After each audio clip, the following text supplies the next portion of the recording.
Saudara-saudara, mari kita bersatu dalam doa. Kita berdoa, saudara. Bapa yang Maha Baik, kami bersyukur Tuhan tetap memelihara kehidupan kami. Biarlah Tuhan yang akan terus memberikan kekuatan dan pertolongan kepada setiap pribadi, kepada setiap keluarga, jemaat, dan seluruh simpatisan GKI Buaran. Dalam keterbatasan kami sebagai manusia, kami akan terus memohon pertolongan-Mu ya Tuhan, supaya di tengah pandemi COVID-19 ini, kami diizinkan oleh Tuhan, baik secara pribadi maupun keluarga, dapat bertahan, berhasil, dan menang melewati masa-masa yang cukup berat ini. Kami doakan untuk anak-anak kami yang saat ini harus banyak belajar dari rumah. Kami tahu mereka mengalami kebosanan, namun kami percaya Tuhan yang juga akan mengaruniakan banyak berkat kepada mereka untuk belajar hal-hal yang lain. Di samping mereka juga belajar secara online bersama dengan guru-guru dan teman-teman mereka. Tuhan yang memberkati kami, keluarga-keluarga Kristen, sehingga melalui situasi ini, Tuhan juga tetap memberkati kami, menolong kami untuk hal-hal yang selama ini tersembunyi dan tidak kami lihat. Kami juga berdoa untuk para orang tua yang membimbing anak-anak mereka. Kami juga berdoa untuk para orang tua yang juga harus bekerja untuk menghidupi keluarga mereka. Tolonglah ya Tuhan. Kami juga secara khusus berdoa untuk keluarga yang saat ini mengalami situasi terimbas oleh virus corona ini. Ada mereka yang tidak bisa bekerja, ada dari mereka yang penghasilannya berkurang bahkan hilang. Tolong Tuhan, jangan biarkan saudara-saudara kami menyerah. Tuhan, kami ingat ketika Engkau menutup satu pintu, Engkau menyediakan pintu-pintu lain yang sudah terbuka. Dan Tuhan mengingatkan kami untuk kami melewati pintu yang terbuka itu. Dan Tuhan, pakailah kami baik secara pribadi maupun sebagai institusi gereja, supaya kami juga terus mempraktikkan kuasa Roh Kudus itu dalam kemurahan hati kami, dalam kebaikan hati kami, kepada orang-orang yang mungkin tidak seberuntung kami. Kami berdoa untuk mereka yang sakit. Kami berdoa untuk mereka yang bekerja menolong yang sakit. Kami secara khusus berdoa untuk keluarga almarhum Bapak Relus Marpau yang beberapa waktu yang lalu ditinggalkan Pak Marpau. Berkatilah keluarga ini, kuatkanlah keluarga ini, dan tolonglah ya Tuhan. Terima kasih Bapa kami yang di surga. Kami doakan juga untuk bangsa dan negara kami, para pemimpin kami di Indonesia, bahkan para pemimpin di dunia. Tolonglah supaya mereka juga boleh membimbing, membuat kebijakan untuk solusi daripada persoalan ini. Terima kasih Bapa kami yang di surga. Di dalam satu nama Tuhan Yesus Kristus kami berdoa. Amin.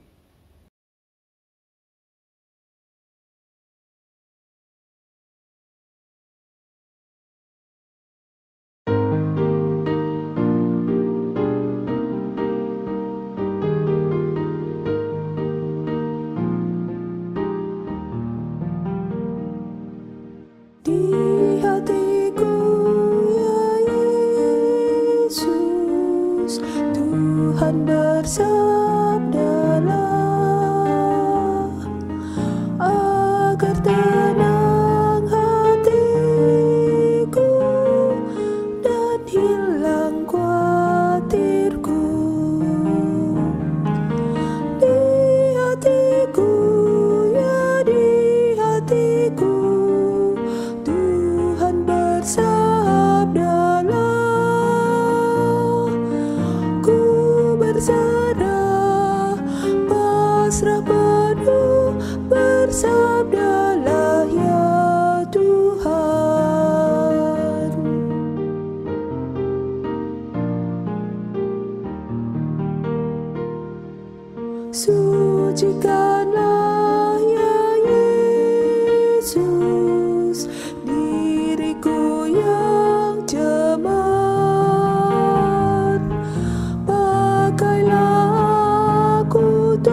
bukanlah milikku, namun hidupku kini adalah milikmu. Di hatiku, ya di hatiku, Tuhan bersabdalah, ku berserah, pasrah penuh, bersabdalah ya Tuhan.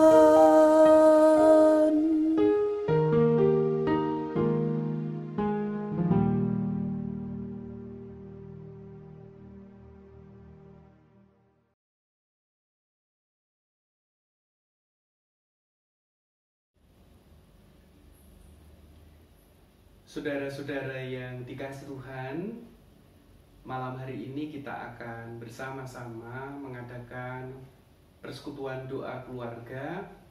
Tema kita hari ini adalah masih dalam suasana Pentakosta, yaitu menerima aliran hidup roh. Mari saudara, sebelum itu kita bersama-sama berdoa. Bapa yang baik, di tengah situasi di mana kami tidak bisa bertemu dengan banyak orang lain, ialah keluarga-keluarga yang malam hari ini bersekutu di rumah diberkati oleh Tuhan, dan firman-Mu yang akan kami renungkan bersama-sama kiranya boleh menjadi firman yang terus menerangi hati kami, hidup kami pribadi lepas pribadi, dan juga keluarga demi keluarga. Terima kasih Tuhan. Di dalam satu nama Tuhan Yesus Kristus kami berdoa. Amin. Saudara-saudara, bacaan kita malam hari ini diambil dari Injil Yohanes pasal 7 ayat 37 sampai dengan 39. Diteruskan Kisah Rasul pasal 2 ayat 1 sampai dengan 21. Namun saya akan membacakan dari ayat 17 sampai dengan yang ke-21. Yohanes 7 ayat 37 sampai 39, firman Tuhan demikian. Dan pada hari terakhir, yaitu pada puncak perayaan itu, Yesus berdiri dan berseru, "Barang siapa haus, baiklah ia datang kepadaku dan minum. Barang siapa percaya kepadaku, seperti yang dikatakan oleh kitab suci, dari dalam hatinya akan mengalir aliran-aliran air hidup." Yang dimaksudkannya ialah roh yang akan diterima oleh mereka yang percaya kepadanya, sebab roh itu belum datang karena Yesus belum dimuliakan. Kisah Rasul pasal 2 ayat 17 sampai dengan 21, firman Tuhan demikian. Akan terjadi pada hari-hari terakhir, demikianlah firman Allah, bahwa aku akan mencurahkan rohku ke atas semua manusia.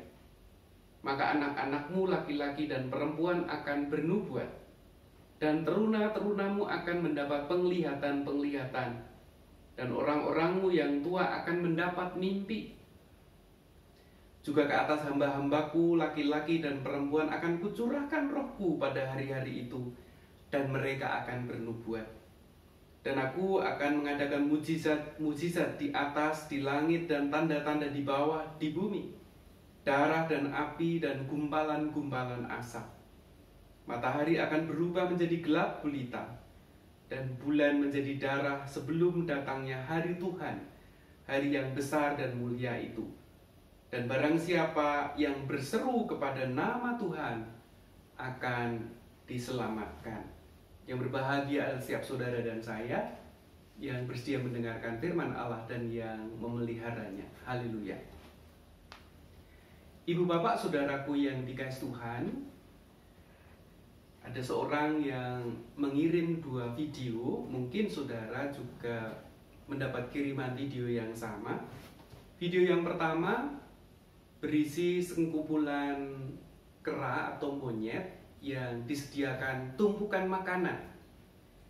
Dan ketika monyet-monyet itu diberi aba-aba, maka berlarilah para monyet itu untuk mengambil makanan. Tapi yang menarik saudara-saudara, setiap monyet hanya mengambil satu bagian, kemudian lari menjauh. Nah, video yang kedua, saudara-saudara, agak mirip tapi ini berbeda. Pelakunya bukan monyet tetapi kumpulan manusia yang disediakan di atas meja berbagai jenis makanan. Kemudian ketika diberi aba-aba, saudara-saudara, maka semua orang yang ada di tempat itu berlari mendekati meja. Sebagian besar membawa plastik dan mereka mengumpulkan makanan sebanyak-banyaknya untuk dirinya sendiri. Tidak sedikit orang yang meloncati orang-orang yang sedang berebutan itu naik ke atas meja, saudara-saudara, sehingga bisa mengambil lebih banyak. Dalam hitungan tidak sampai menit, saudara-saudara, makanan di atas meja itu ludes dan pindah ke kantong plastik orang-orang di situ. Nah, saudara-saudara, tema hari ini tadi saya diingatkan menerima aliran hidup roh. Nah, kenapa saya mengisahkan tentang dua perbandingan tadi, saudara-saudara? Seringkali manusia itu dibandingkan dengan hewan, dengan binatang, yang tentunya mestinya tidak sebanding, saudara-saudara. Tetapi yang menarik, saudara-saudara, Roh Kudus juga sering digambarkan dalam sebuah gambar burung merpati. Burung merpati itu juga hewan, saudara-saudara. Kenapa burung merpati? Karena burung merpati itu dikenal sebagai binatang atau memiliki sifat yang tulus dan setia. Nah, pertanyaannya, apakah burung merpati lebih tulus dan setia pada manusia? Jangan jawab iya, saudara-saudara, mestinya tidak. Manusia itu makhluk sempurna, mestinya manusia jauh lebih setia, jauh lebih tulus daripada binatang, termasuk burung merpati sekalipun. Tetapi sekali lagi, saudara-saudara, ini tidak bisa dibandingkan seperti itu. Itu adalah sebuah gambaran.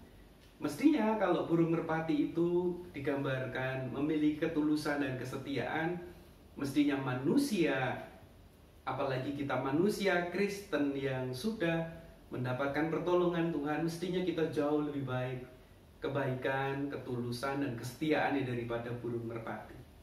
Nah, ibu bapak saudaraku yang dikasihi Tuhan, melalui tema dan bacaan hari ini saya ingin menggarisbawahi 3 hal sederhana. Pesan yang pertama, saudara-saudara, melalui firman hari ini, kita diajak untuk tidak menjadi manusia yang hidup untuk ritual, tetapi menjadikan ritual sebagai salah satu jalan menghidupi iman kita kepada Tuhan. Saya ulangi. Kita diingatkan melalui firman hari ini yang pertama, tidak menjadi manusia yang hidup untuk ritual, tetapi menjadikan ritual sebagai salah satu, saudaraku, sebagai salah satu jalan untuk menghidupi iman kita kepada Tuhan. Mengapa saya katakan itu, saudara-saudara? Kisah di dalam Injil Yohanes yang tadi kita baca, latar belakangnya, saudara-saudara, orang Israel sedang berpesta merayakan Hari Raya Pondok Daun. Apa itu Hari Raya Pondok Daun? Hari Raya Pondok Daun salah satunya mengingat perjalanan Israel dari Mesir di padang gurun untuk melindungi mereka dari panas, dari hujan. Mereka kadang harus tinggal di kemah atau di pondok yang terbuat dari dedaunan di perjalanan yang mereka lewati, supaya mereka ingat bahwa Tuhan menolong mereka. Nah, mengapa ini perlu dijelaskan, saudara-saudara? Orang Israel itu sangat terkenal dengan ritual, saudara-saudara. Ritual Pondok Daun, ritual Paskah, ritual Pentakosta, bahkan sebelum Perjanjian Baru, ritual-ritual ini sudah ada, saudara. Tetapi pertanyaannya, apakah iman kehidupan orang Israel dengan ritual-ritual itu mereka menjadi lebih baik? Ini masalahnya. Mereka menjadi yang hidup untuk ritual. Mereka tidak boleh ini dan itu pada hari Sabat. Kalau orang melanggar itu, itu dianggap melanggar. Tetapi saudara-saudara, mereka kehilangan esensi daripada iman mereka kepada Tuhan. Nah, saudaraku, hari ini ketika kita sedang dalam situasi pandemi COVID-19, Tuhan mengingatkan saudara dan saya bahwa hidup kita bukan untuk ritual. Kenapa? Orang Kristen kalau sudah beribadah hari Minggu, melakukan ritual hari Minggu, Kadang kita sudah merasa selesai beribadah kepada Tuhan. Nah, hari ini ritual ibadah datang ke gereja pada hari Minggu sementara tidak diizinkan diambil dari tangan saudara dan saya. Apakah kehidupan saudara dan saya sebagai orang Kristen selesai? Tidak. Iman kita kepada Tuhan tidak hanya hidup oleh ritual, tetapi iman kita kepada Tuhan juga harus dihidupi dengan praktek perenungan, praktek pewujud nyataan firman Tuhan. Apa itu perenungan? Saudara, ketika kita dipaksa untuk diam itu ada istilah diam itu emas. Kata-kata ini tidak main-main, saudara-saudara. Diam itu emas, karena di dalam diam Tuhan mengizinkan untuk kita merenung, melihat, menilai, mengevaluasi, bahkan merencanakan. Bahkan memikirkan apa yang sudah saya alami dan jalani selama ini dan apa yang harus saya kerjakan untuk lebih baik ke depan. Dan melalui perenungan kita melihat, sudahkah saya menjadi orang Kristen yang baik selama ini? Kalau belum, berarti kesempatan ini adalah kesempatan yang sangat baik. Sekali lagi saudara-saudara, kita hidup bukan untuk ritual. Tetapi ritual adalah salah satu, sekali lagi hanya salah satu, bukan semuanya, yang akan menghidupi iman kita kepada Tuhan. Lalu yang lain apa Pak Pendeta? Perenungan, kemudian mewujud nyatakan perintah Tuhan, itu yang paling penting. Nanti kita akan bahas lebih lanjut jika ada kesempatan, saudara-saudara. Itu pesan yang pertama. Nah, pesan yang kedua, saudaraku, kita diingatkan untuk menjadi orang Kristen yang keluar dari jebakan pikiran. Saya ulangi. Kita diingatkan untuk menjadi orang Kristen yang harus keluar dari jebakan pikiran-pikiran saudara dan saya. Apakah pikiran kita selalu salah, Pak Pendeta? Tidak. Tetapi ada kalanya pikiran kita terkunci sedemikian rupa dan kadangkala pikiran tertentu itu kita pikirkan sebagai yang paling benar. Padahal itu harus dievaluasi. Pikiran a priori, pikiran kesimpulan yang menurut kita itu paling benar, dan karena itu sudah dilakukan terus-menerus, maka itu kita anggap sebagai sebuah kebenaran. Saatnya mungkin kita harus mengevaluasi. Dalam bacaan hari ini, saudara-saudara,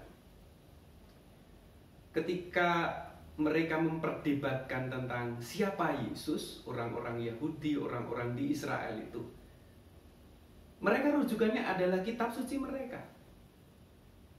Dan rujukan kitab suci mereka adalah mengatakan bahwa nabi-nabi itu akan datang dari Yerusalem, paling tidak dari Yudea, paling tidak dari Samaria. Samaria, Yudea, Yerusalem itu dua pusat pemerintahan Yahudi, bahkan ketika pecah menjadi dua negara, saudara-saudara, mereka itu pusatnya. Nabi-nabi Tuhan berasal dari dua daerah itu. Nah, lalu Galilea di mana? Galilea itu jauh terpencil di utara, tidak masuk dalam dua golongan daerah penting tadi. Dan mereka selalu mengatakan tidak pernah ada dalam sejarah Nabi itu datang dari Galilea. Premis ini terbantahkan bahwa Yesus memang bukan dari Galilea. Yesus lahir di Bethlehem sesuai dengan firman Tuhan. Tetapi Yesus tumbuh besar di Galilea dan banyak berkarya di Galilea, itu sebuah sejarah. Tetapi kesimpulan bahwa di Galilea tidak ada nabi, ini mestinya yang harus dijernihkan lagi bagi orang-orang Yahudi. Ini bukan hanya yang pertama, saudara-saudara. Ketika kemudian Roh Kudus turun ke diri para murid, dan kemudian ketika Petrus tampil, saudara-saudara, dalam bacaan Kisah Rasul tadi, saudara-saudara, kalau kita baca semuanya ya, mereka pun juga bergumam, tidak mungkin mereka itu orang-orang Galilea kalau mereka bisa seperti ini. Nah, saudaraku, saya ingin kita merenung sejenak. Jangan-jangan selama ini kita pun juga punya kesimpulan-kesimpulan terhadap orang, terhadap kelompok, terhadap budaya, terhadap apapun. Kita tidak boleh, saudara-saudara. Kita harus evaluasi lagi. Karena itu bisa menjebak dan menyesatkan saudara dan saya. Nah, pesan yang terakhir, Ibu Bapakku, saudaraku yang dikasihi Tuhan, mari, kalau firman hari ini diberi judul menerima aliran hidup roh, kita percaya aliran hidup roh itu dari Tuhan sendiri. Tetapi pesan yang ketiga, mari menggali karya Roh Kudus dari firman Tuhan dan juga dari dalam diri kita. Mengapa? Firman Tuhan adalah sumber kehidupan kita saat ini, yang ditinggalkan oleh Allah, yang ditinggalkan oleh Yesus, yang ditinggalkan oleh murid-murid dan para rasul yang akan membimbing saudara dan saya. Dan kenapa kita harus menggali dari dalam diri kita? Roh Kudus pun kalau sudah dicurahkan kepada para murid, kita sebagai orang-orang percaya, saudara juga sudah menerima aliran Roh Kudus. Cuma yang menjadi perbedaan saudara-saudara, apakah kita selama ini sudah menggali dan mengalirkannya? Ada seorang yang menggali sumur, saudara-saudara. Ketika kemudian menggali berpuluh meter, tidak ditemukan air, tetapi yang keluar adalah gas beracun yang sangat berbahaya. Apa yang dilakukan orang itu? Tepat sekali, orang itu akan segera menutup sumur tadi dan tidak akan pernah menggali pada tempat yang sama. Dia akan mencoba menggali tempat lain sehingga ditemukan air, dan kalau ditemukan mata air, saudara-saudara, maka air itu akan terus dikuras, dialirkan sehingga air itu menjadi bening. Saudara, setiap saudara dan saya harus menggali ke dalam diri kita. Kalau di dalam hati saudara ditemukan hal-hal yang tidak sesuai dengan firman Tuhan, maka itu harus dibuang, maka itu harus ditutup. Jangan biarkan itu mengalir dalam diri saudara. Tetapi kalau di dalam diri saudara ada kebaikan, kalau kita bicara buah-buah roh di dalam Galatia 5, saudara-saudara, ada kasih, ada sukacita, ada damai sejahtera, ada kesabaran, ada kemurahan, kebaikan, kesetiaan, kelemah lembutan, penguasaan diri. Saudara jangan bilang saudara tidak memiliki itu. Setiap saudara dan saya, karena saudara sudah menjadi percaya kepada Tuhan, Roh Kudus dicurahkan kepada saudara, buah-buah roh itu ada di dalam diri saudara dan saya. Sudahkah kita menggalinya? Sudahkah kita mengalirkannya? Bagaimana cara menggali dan mengalirkannya, Pak Pendeta? Bukankah kalau kita berbicara kasih, kalau saudara menghadirkan kasih kepada orang lain, saudara menghadirkan kasih kepada orang yang menganiaya saudara, akan ada aliran sukacita dan kebahagiaan yang luar biasa, saudara-saudara. Kalau saudara mengalami sukacita itu, saudara-saudara, apakah saudara akan menghentikannya, menutupnya? Kalau itu yang terjadi, saudara tidak menggali dan mengalirkannya. Kalau kita tahu bahwa itu baik, mari kita ulangi lagi, mari kita gali terus, mari kita alirkan dan praktekkan sebanyak mungkin. Demikian juga pada buah-buah yang lain, ada damai sejahtera, ada kesabaran. Jangan bilang, aku kan manusia, Pak Pendeta, nggak bisa. Kita adalah orang Kristen yang sudah dipilih oleh Tuhan, yang sudah diberkati oleh Tuhan, dan Roh Kudus ada di dalam diri saudara dan saya. Dan tugas kita saat ini adalah kita harus terus menggali dan mengalirkannya, menemukan kembali dan mempraktekkannya dalam kehidupan sehari lepas sehari.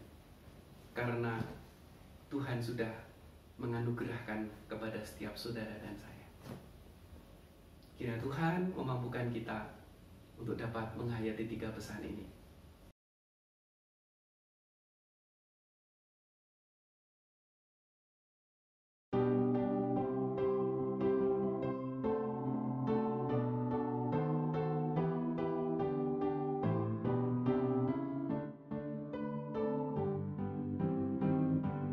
Apinya berkobar dalam hatiku,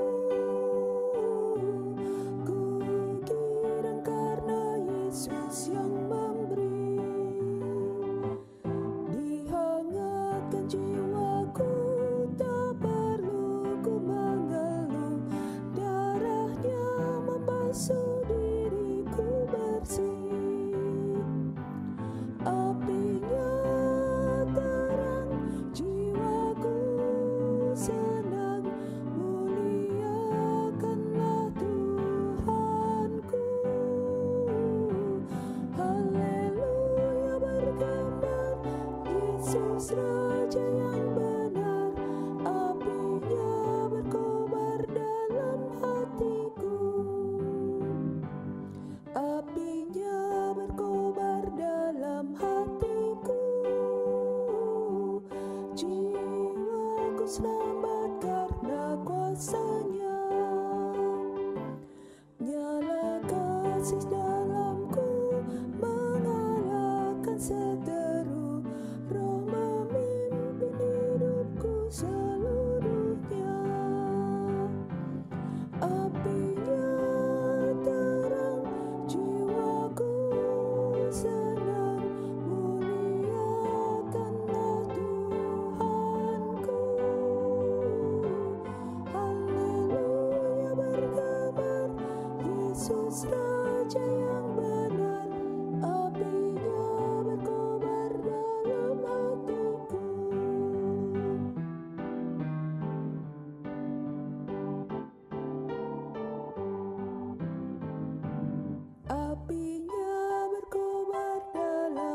Baiklah saudara, kita malam hari ini akan mengakhiri ibadah persekutuan doa keluarga kita.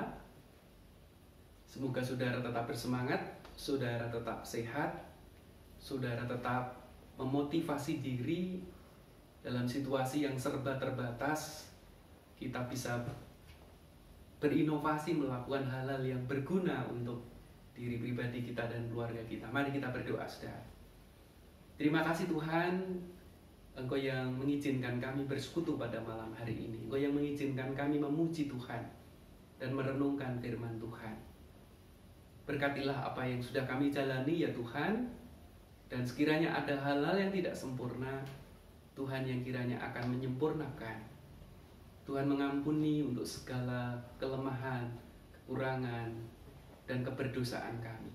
Dan kalau malam hari ini kami akan istirahat, Tuhan yang melindungi, Tuhan yang memberkati istirahat setiap kami, yang memulihkan kami dari segala keletihan kami. Jika Tuhan izinkan kami hidup esok, anugerahkan kepada kami hati yang terus bersyukur, hati yang terus tertuju kepada Tuhan, dan hati yang terus mengalirkan, menghadirkan firman Tuhan dan kuasa Roh Kudus, dan akan kami praktekkan dalam seluruh kehidupan kami. Terima kasih Tuhan, kami mengakhiri ibadah kami pada saat ini dengan bersama-sama mohon berkat dari Tuhan. Anugerah Tuhan Yesus Kristus, kasih Allah Bapa dan persekutuan Roh Kudus akan terus menolong menyertai kehidupan setiap kami. Malam hari ini, esok, sampai selama-lamanya. Amin.